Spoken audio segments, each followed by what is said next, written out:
this word intimacy, like what's intimate for one person is not intimate for another, and vice versa. So we always break it down into 3 pillars. And those are trust, vulnerability, and presence. Notice love isn't even in there, like, because I can have a very intimate moment with somebody that I'm not in love with. I can create all kinds of intimacy. Yeah, you haven't even entered, love hasn't entered the equation, but you can show up with intimacy with someone you don't even know in a nanosecond. Mm-hmm, absolutely. So when we look at these 3 pillars, trust, vulnerability, and presence, you probably have heard us talk about these if you tune into our show regularly. But trust is not so much I trust you, the person who you're with, but rather I trust myself. Yeah. I trust myself with you. And no matter what you do or whatever happens outside of me, I trust that I will be able to come back to my own center, come back to my own core, and rediscover a depth within me that allows me to become even more intimate with myself, right? Into me, I see as intimacy. And so it's that discovery of the self. It brings us closer to spirit usually. And that is the truest, deepest intimacy. So when we trust ourselves, we can then trust whomever we choose. Hence and the from stranger. Hence In the case stranger. people were going, wait, how the fuck are you going to be intimate with a stranger? That Willow's really pointing out, when you trust yourself, you can actually show up with anybody. Yeah. Because you know yourself, you trust yourself, you're not going to put yourself in any kind of dangerous situation. Just because you're showing up in intimacy doesn't mean that you're at some sort of great risk for harm. I think people confuse that. Yeah. Yeah, absolutely.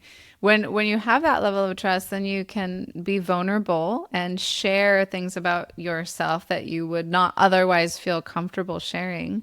And that creates a sense of them being able to trust you more. And then they feel like, wow, I can open with this person. Oh, I can probably share something with them that's vulnerable and it will probably be safe. Let me give it a try. So then you've got this trust and vulnerability loop running between 2 people. And that's an upward spiral, y'all. When that happens, it's you really can. And it doesn't mean that there's not going to be a moment, there could be, or there could not be a moment where you share something vulnerably and the other person doesn't receive it well. And then there's a shutdown. So that's where trusting yourself comes in. Those shutdowns are opportunities to go deeper into your relationship with your own self, capital S self. And presence, being in the moment is required if you're running that cycle. If you're running trust vulnerability cycle with somebody, you have to be present. Yeah, you it have happens to be automatically. It's just organically there. Yeah, when you have those 2, the third just shows up. It's like it's an alchemical reaction to the first 2 coming together. That trust and vulnerability leads to presence. It's almost an impossibility to have the first 2 without the third. So they're all it's like a triple sister situation. And I want to say something about vulnerability, because we have sort of that deep vulnerability that says, what are you afraid I'm going to see? And you answer that question. But there's also just like, vulnerability that doesn't have to be so deep and intense and something that's scary. It can be just something personal. Like, you share something that doesn't normally come up in a conversation and it just pops up because you're that relaxed about just being yourself. And I think we spend so much time trying to navigate what we think other people will approve of or what other people will like, or how to get love somehow, that we end up wearing a lot of masks.